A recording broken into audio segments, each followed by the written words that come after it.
Facebook friends, I'm here with one of the most popular pastors in St Vincent. He's up young and coming. I don't even think he's 30 years yet. So Pastor Providence, you've been doing some good work for God. I've been hearing a lot. Give me an idea of your work in St Vincent Grenadines. Well, I normally don't like to describe it as my work. It's the work of God. I am just but a servant of God, wanting to do His will. I often go back to this scripture that says God will use the foolish things of this world to confound the wise. Let me move right. To confound the wise, and God will also use the weak things of this world to make those things that seem mighty, to make them feel like they are nothing as well. So God chose to use me, and I am just going to avail myself to Him. I think humility brings honor, and all glory belongs to Him for everything that He has been doing here in St Vincent and the Grenadines. Yes, I know you are not a person at all. I know you're a very humble person and not a person to brag too much. That's why I would say, bring out that I think you're the most rounded pastor around, in that you're a musician, accomplished keyboardist, and drummer too, I think. Yeah, but guitar is my main instrument, yeah. And you sing, I see you singing. In fact, I think I accompanied a funeral one time. Yes. And you had sung. I think twice. Right. Yeah. So tell us, of course, from I like that. Yeah. I like that. Why you move from being a musician to being a pastor? Wow, that's a very good question. Actually, my music career was going excellent. I started writing music on every continent for people all around the world. I remember the last album I did was for somebody in Oman. And that was for somebody in Oman and Lebanon to ask me to write music for them in France. Name it, I've done music there. And my music career was going good, but it felt like if I was not fulfilling the purpose that God had called me to. And while in Toronto, I remember one day the Lord said, go back home. The Lord said, go back home. And when I came back to St. Vincent, I got married in 2010. And the Lord told me to take a full year off. He said, don't do no music, take 1 year off. Don't do anything concerning music. And Brian, you're a music lover as well. Yeah. So you understand that that will take a great sacrifice for you to let go of music. So I didn't do any music for 1 year, and I spent time in the Word of God. I spent time in prayer and fasting. And during that time is where the Lord really exposed me to the deliverance ministry. And not only the deliverance ministry, but He exposed me to His power, and I saw the power of God. A little before that, while here in St. Vincent doing bands and all those stuff, I saw my mentor doing a lot of the deliverance and so on. But God exposed me personally in that period of time. I think that was my transition point.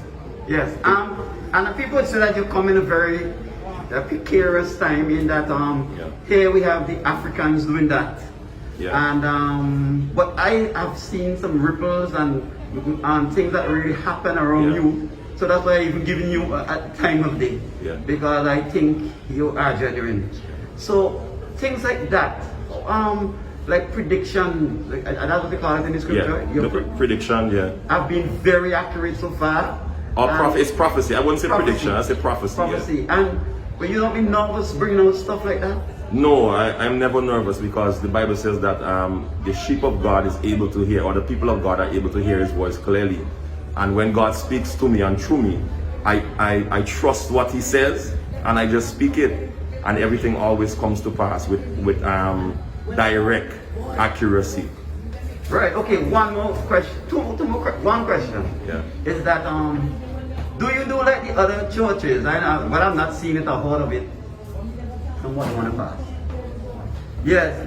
Where the seeding thing, where they are picking up large collections, like I would say, to pray for certain things, and your church have that kind of policy? Excellent question. You mentioned something before concerning the Africans, and saying the Africans have been doing this and so on, but I think a lot of what is true to the gospel of God has been polluted here in St. Vincent and the Grenadines, where we had ministers that came in with the sole purpose of robbing Vincentians and taking away their monies from them. And when I came on the scene, when the Lord anointed me for this, He told me this. The first thing He told me, He said, do not take bribes He said, do not take bribes, do not allow money to be an influence to you in any way.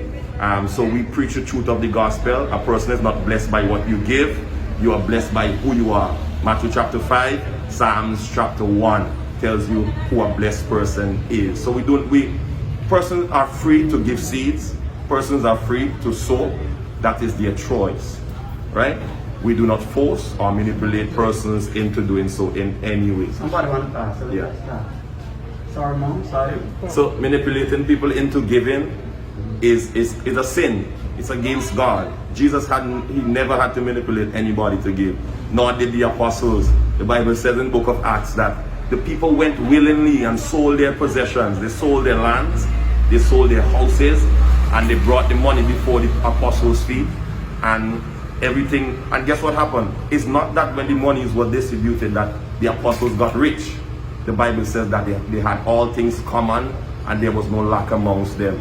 Today we have ministers that pocket all the monies for themselves instead of sharing what belongs to the people as well. So my thing is that the kingdom of God should be more of a sharing and looking out for.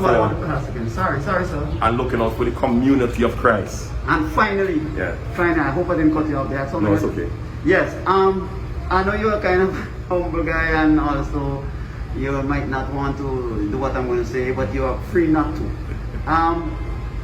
Your ministries, where can people find you? I'm not giving an advertisement, I'm just saying, I give you an opportunity to say where you have yourself, where you worship and so. Yeah, it's okay. We are located in Annisville at the moment.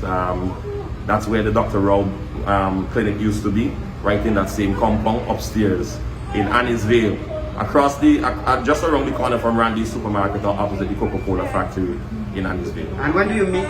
We meet on Sundays from 10 a.m. and Wednesdays from 6 p.m. Sometimes we have deliverance services on Thursdays, but we're not having any this week because we're heading down to Canada to do some ministry down there. And what's your full ministry? What's the name of your church? It's Life by Faith Ministries on Facebook. You can message us on WhatsApp as well, 1784-529-4910. It's better you leave a voice note than you send a long message so that we can be able to reply in speedy time. And your full name? Jason Providence. Thank you very much, sir. Have a good day. Thank you. God bless you.